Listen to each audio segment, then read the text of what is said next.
Ladies and gentlemen, please welcome CNN host and your Global Action Summit moderator, Fareed Zakaria.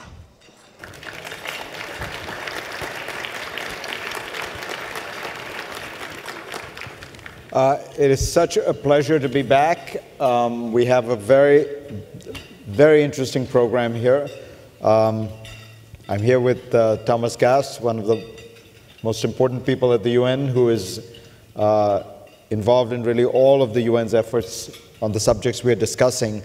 But we have an even more senior person with which we are going to start our conversation. The Secretary General of the United Nations was planning to be here, but his schedule did not allow it.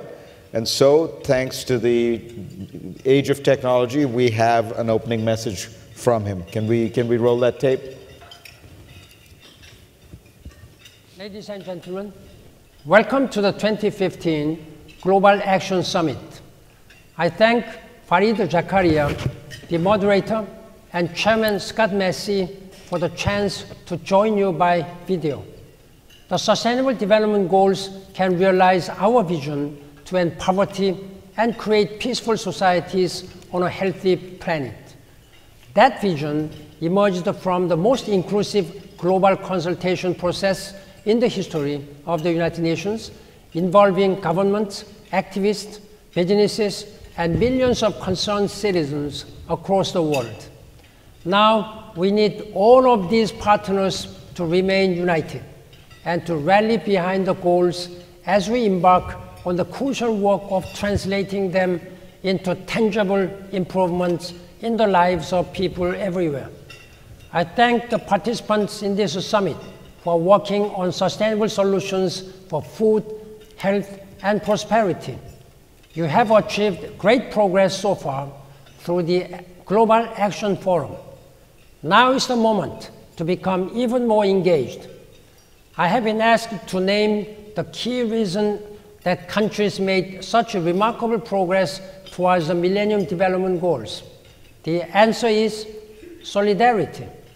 Solidarity means national action matched by international support. When we activate a strong spirit of solidarity, we secure our common future. Thank you.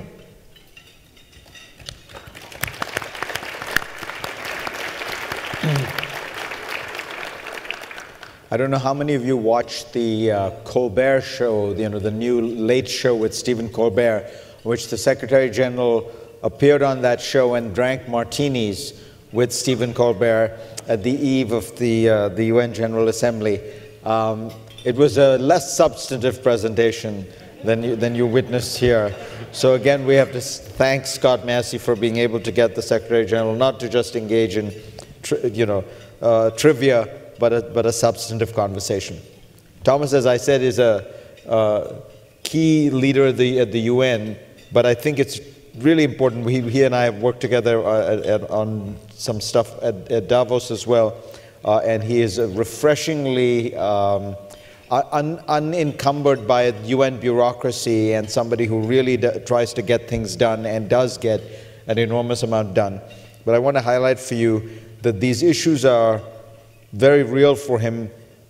He has spent time in Nepal, years and years in Nepal. So development for him is not simply an abstraction that he is working on while he is at the United Nations, but something that he has really lived and breathed for years and years in one of the poorest and most disadvantaged countries in the world. Let me ask you, Thomas, the first thing, let's start with the good news, which is that the Millennium Development Goals, the key goal, which was having the number of people in extreme poverty defined as $1.25 a day, was achieved 5 years ahead of schedule. So instead of 15 years, it was done in 10 years. Now you've put out an even more ambitious plan, which is to eliminate it by 2030. And what I wonder is this realistic? And I'll tell you what my thought is. Not so much that you will not be able to achieve it because there are kind of a lack of will on your part or anything like that. I wonder if you've gotten the low-hanging fruit, the easier stuff to do, which has frankly been China and India and places like that, and there will be some movement there. But you remember Paul Collier's book, The Bottom Billion, that you're now getting to the bottom billion, that is the people who are living in extreme poverty because they live under extremely dysfunctional and corrupt regimes. How will you manage to pull this off? Well, thank you for an easy question to start with. I think that it's precisely because that bottom billion counts that this whole process came into being, and that's why we needed to move from the Millennium Development Goals to something more radical, if you want. And when I say we, I don't mean we, the technicians or the technocrats at the UN. I actually mean the member states. I mean 193 member states of the United Nations. I mean civil society, the private sector, thousands of interest groups. Over 5 million individuals were interviewed and surveyed and came up with this shared vision of humanity that as a first, that has 17 goals, that has 169 targets, and the first target is to eradicate extreme poverty by 2030, because precisely we want to go one step further, we as a humanity. Now, you're right, the Millennium Development Goals were achieved to a large extent because of the rapid growth of of China, India, Latin America also. And we will need to find new ways. We will have to approach this new challenge differently. Economic growth is still important, but the many more actions, many more activities will have to be engaged in order to reach that bottom billion. And how do you think are there mechanisms, or is there a shaming process, or is there a peer pressure, best practices? You know, you look at a country like Haiti, which is part of that bottom billion. You look at some countries in Africa, without naming them, which are part of it. You know, the governance really is lacking. And so it's not just a question of saying, well, the government needs to adopt better policies. In a sense, the problem with these countries is not the kind of government, but the degree of government, that there really is very little government. And is there an outside solution to that problem? I think in the UN we have come to realize over 70 years of our history that you can't really change things from outside. And that if you really want this new agenda for sustainable development to move forward, you have to turn this shared vision of humanity into a new social contract between the leaders and the people. And I think that is one of the two biggest changes between the Millennium Development Goals and the Sustainable Development Goals. The accountability shifts. You see, when we were implementing the Millennium Development Goals, it was very much about that relationship between donors and recipients, between developed countries and developing countries, between the North and the South.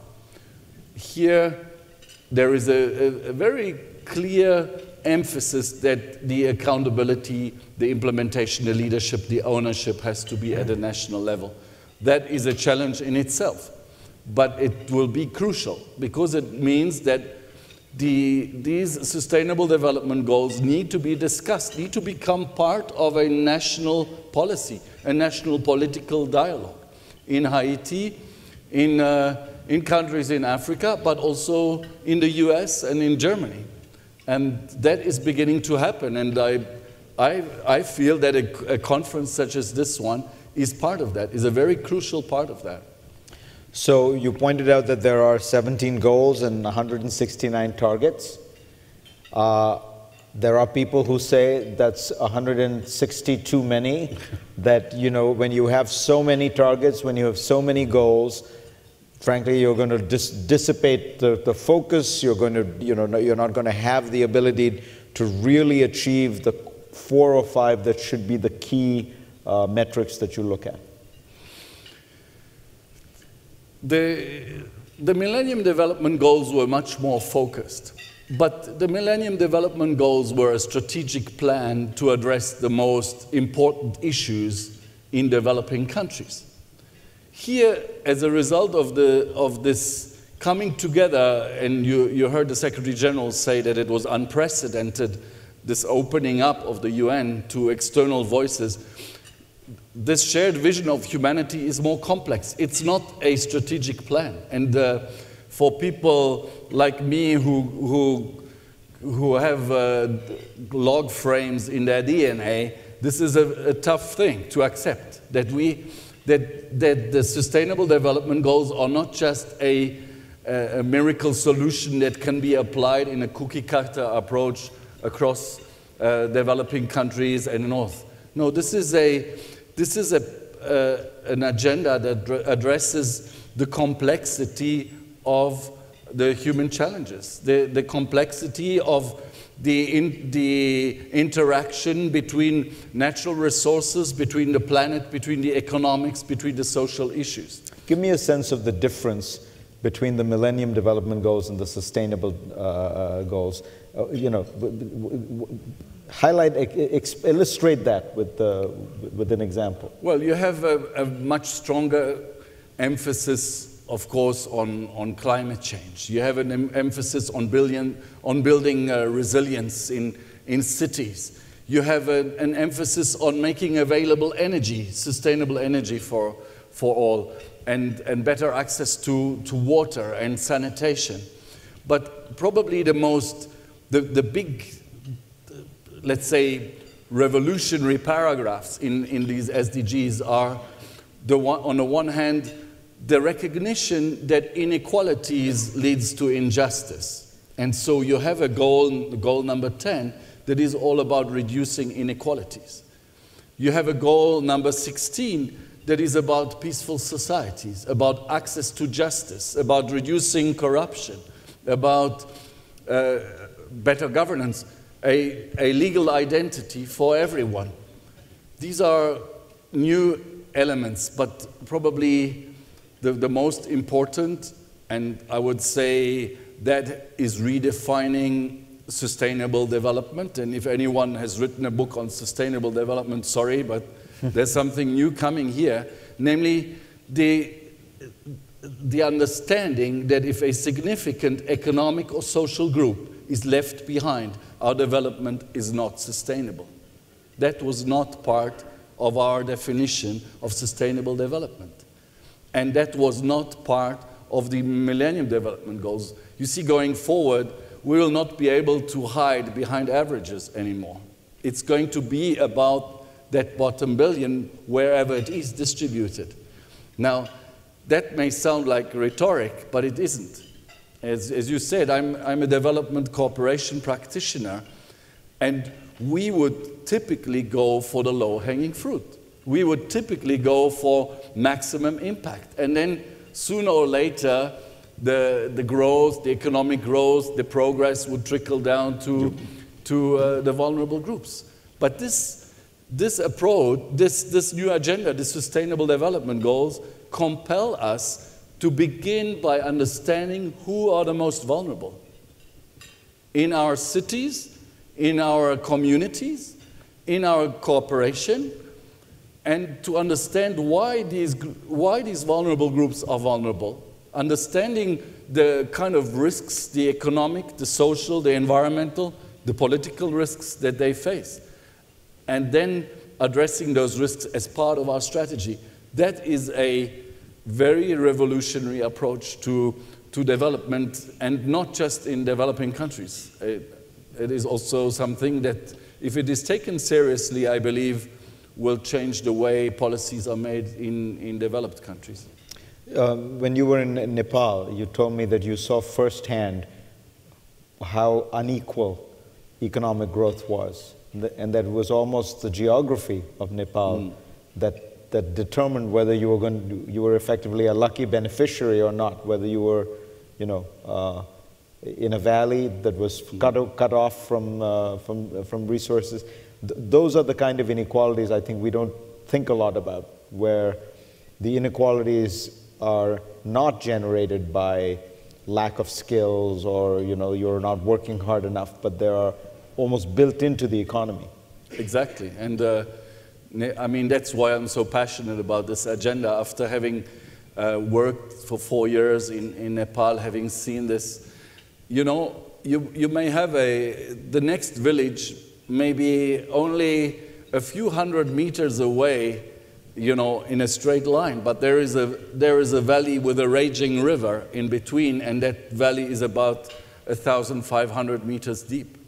Over those years, there we built a lot of trail bridges, and it is incredible how that little piece of infrastructure can bring a health post nearer, can bring a school nearer, can be a district office where you can register to vote. So infrastructure is linked to civil empowerment. Yeah. Infrastructure is linked to survival. This morning you started with a session about data. But if you live in a remote place where there is no data and where nobody cares really what happens, then you don't exist for the Internet of Things, you don't exist for the statistics at the UN, and your life doesn't change. Yeah. And you may not even have a legal identity, so you cannot inherit things. Your driver's license, not that you need a driver's license in those valleys, but your school certificate, nothing is valid, because as a person you don't exist in an official world. I think about your example of Nepal, and I think about a book I read that talked about the natural advantages that the United States has had in building this extraordinary economy. We all tend to think in America it's because we're all geniuses and we're capitalists and we're entrepreneurs, and of course there's truth to that. Here's a simple natural advantage that people don't think about. So throughout human history, it's been much easier to transport goods by water than by land. It's still about 10 times cheaper to transport goods by water, which is why most civilizations have been built along rivers, navigable rivers. The United States has more navigable rivers, more navigable waterways than the rest of the world put together. The United States has about 15,000 miles of navigable waterways. China has 2,000. Germany has 2,000. The entire Middle East, by the way, has 120 miles of navigable waterway. So you have this extraordinary natural advantage, and then you look at Africa where you see these beautiful photographs, and if you've been, you've seen these incredibly dramatic scenes of waterfalls and these amazing torrential rivers, right? Great for photography, terrible for commerce. None of them are navigable. A waterfall, by definition, is a non-navigable river, right? And so you have these inbuilt and inherent inequalities, even at a global scale. Let me ask you about one more challenge you face, which is some of these goals that you talk about in the new set are goals that require changes in human behavior. They're about malnutrition. They're about healthier living. And this is sort of one of the things we've been talking about, right? Those are very different from telling a government, change your fiscal policy, change your monetary policy, change even your growth strategy. Here you're trying to reach in and change individual human behavior. How much of a challenge is that? Is there any evidence that it can work? I think that over the years of development cooperation, we've realized how difficult it is to solve issues just by throwing money at it. You need to involve the population. The people whose lives need to change, need to be part of the solution, need to be part of the design of the solution. And that's why in these Sustainable Development Goals, this emphasis on the accountability, the shift of the accountability from a global, let's say, country-to-country level to a national level is so important. And it's something that we have to work on. It's not just going to happen. But at the same time, these Sustainable Development Goals emphasize the integration of economic, social, and environmental dimensions, which just explains why these issues are never simple. You need to make, I mean, even I was talking about trail bridges just now. Trail bridge sounds like a pretty straightforward technical thing that you can add there between, you know, two sides of a valley. But the trail bridge needs to be maintained. It needs to be checked. It needs to be, there are many issues around the trail bridge. I mean, I can give you a very concrete example. People don't have toilets in the village. So they go over the trail bridge and they urinate against rocks around on the other side of the trail bridge that corrodes the cables. So the community, in order to discourage the people from doing that, they put an icon of a god there. It sounds funny, but it's something that would induce respect for this investment that the community has done. But then women who are pregnant or who have their period can no longer cross the river. You see? So it's never just about an infrastructure. It's always about how the infrastructure, the investment integrates with the society. And in order to do that, you have to be there. You have to understand what's happening. You have to interface with that local population. And even the people in the cities, the governments, the authorities often don't understand some of the complexities of change at the local level.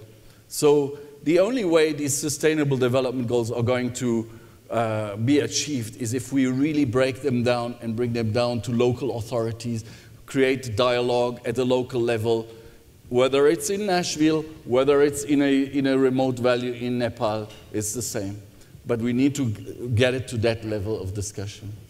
So I was reading the New York Times today, and they had an article there about African debt levels, pointing out that, you remember there was all that, those movements to reduce or forgive African debt. Bono was the most famous celebrity associated with it.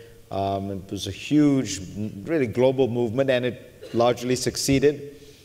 Well, guess what? Many African countries are approaching debt levels about what they were during that period, because since then what happened is the cost of capital collapsed. Many of these countries borrowed enormous amounts of money, and here's the biggest problem: growth has now slowed because commodity prices have plunged.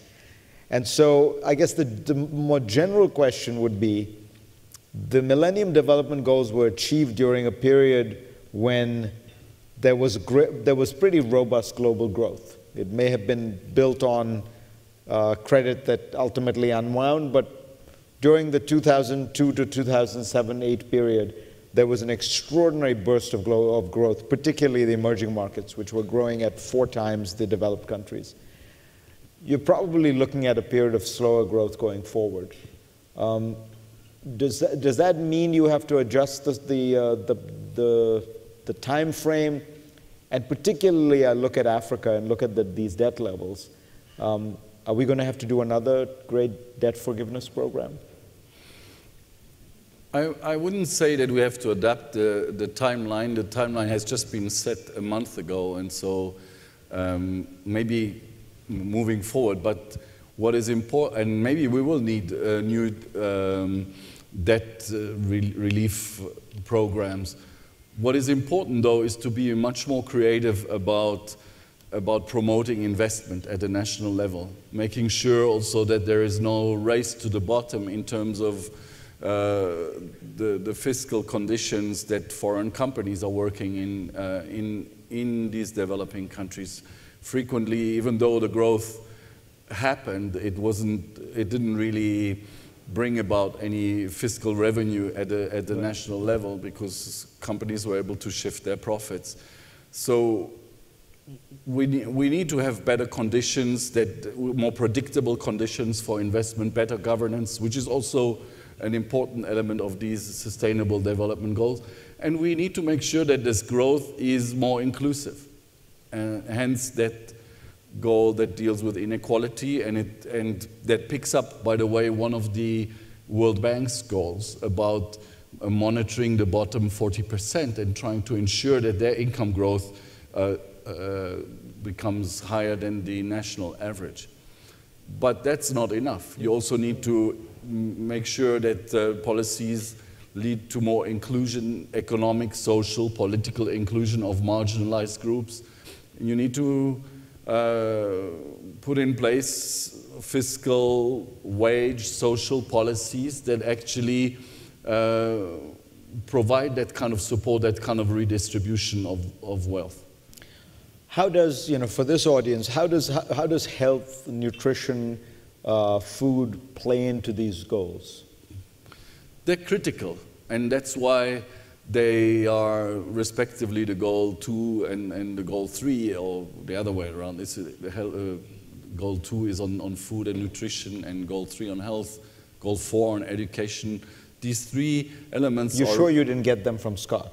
Sorry? Because you're sure you didn't crib these from Scott Massey, right? Because I actually, when I prepared for this conference and I read last year's report, I thought, wow, this is exactly what came up. And not just the fact that you have education and health, but that you have education including quality of education, and education including vocational training, that you have health not just in terms of mortality, under 5 mortality, but that you have also, besides the big epidemics of HIV and tuberculosis and hepatitis, that you have, and malaria, of course, that you also have non-communicable diseases, that you have the dealing with road accidents, that you have this dealing with substance abuse. So a much more holistic approach to health, to education, to nutrition, and that those are totally interrelated. Do you think that governments are getting more serious on the nutrition front? I mean, as you know, in the United States, we still face a lot of pushback whenever there is an effort to do this. Michelle Obama has been pushing this idea, yes. And every month you read about the fact that the school children are throwing the food in the garbage and things like that, which I think every parent knows this is a balance, a trade-off. You're trying to get them to eat the good stuff, but at the end of the day, they do have to actually ingest something. And so how do you're dealing with this on a global level, I deal with it in my kitchen. I think we like to be in denial about the limitation of the natural resources that we have. So it's not just about what we take into our bodies and makes our bodies sick. It's also how much and how sustainably we produce that food. And I know that is one of the important elements of the discussions here in this summit. It's about, and not just about food, it's about the value chains generally, the clothing that we wear, the products that we use, the cars that we use, and how the whole value chain works together, how much energy we waste. I believe that we are coming to a time where we have, as a humanity, we have to face the limitation of our natural resources. And if we don't accept it, the reality is just going to catch up with us more and more. And that reality can catch up with us either directly, because we have a whole half of the country that's dry for most of the year, and all of a sudden production cannot keep up. And after having stopped our sprinklers, we're all of a sudden getting messages that we need to shower less, and so it starts to touch our bodies, not just the lawns, but beyond that, these issues of sustainability are going to come and haunt us in other ways. And right now, the Secretary General spoke to us through a message, because this morning he's in the Security Council on a conference on security, development, and violent conflict. And one of the messages he's bringing there is the one about the importance of addressing the root causes. The root causes of most of the violent conflicts are related to, of course, to the frustration, the alienation of young people who don't have work, but also the limitation of natural resources, this injustice that you spoke about just now, about some countries have it all and others just don't have it, and they happen to be landlocked. And so even issues such as fuel, access become a big issue. This sense of dependency of one part of our society when the rest of the society is sprawling and is over-consuming and is wasting leads to a lot of frustration, which sooner or later will come to haunt us. And I believe that that's why this emphasis on leaving no one behind is so critical.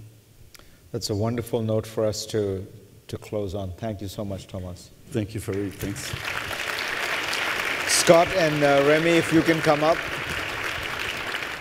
Scott and Remy have an announcement to make, and we...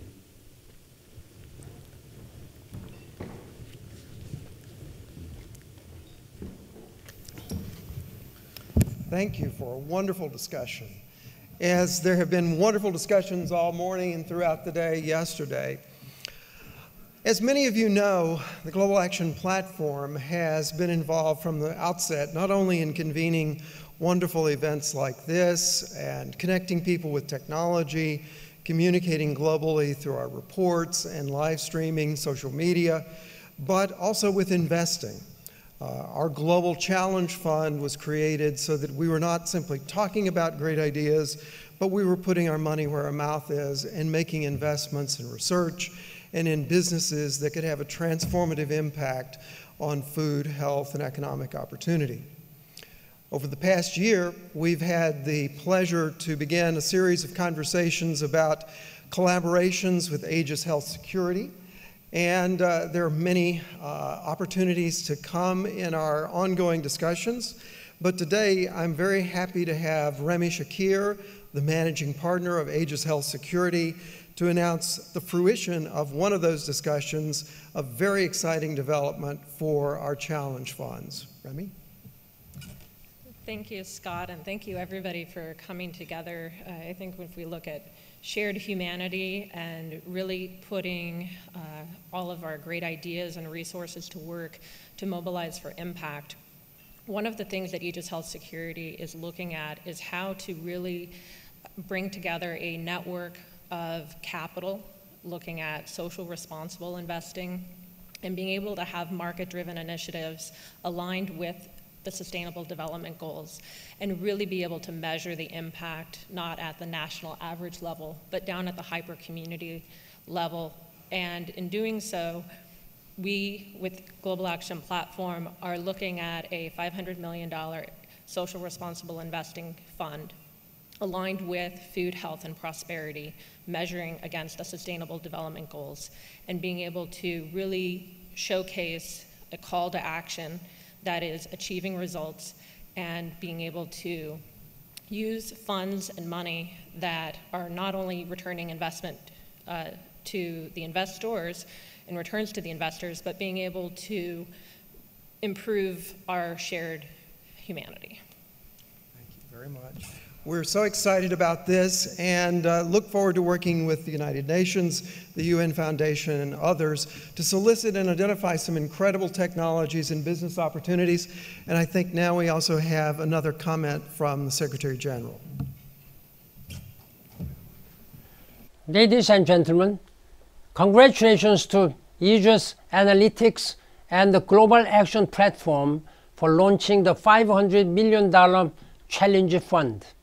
Funds like this can help us reach the Sustainable Development Goals. So can investment and innovation. That is why we are mobilizing the creative energy of the private sector. We also value university business alliances like the Global Action Platform. Sustainable development demands responsible business practices that respect human rights, and promote peace. I thank you for engaging on the global agenda, and I wish you continued success in your efforts to make a difference in leaving no one behind and building a future of dignity for all. Thank you.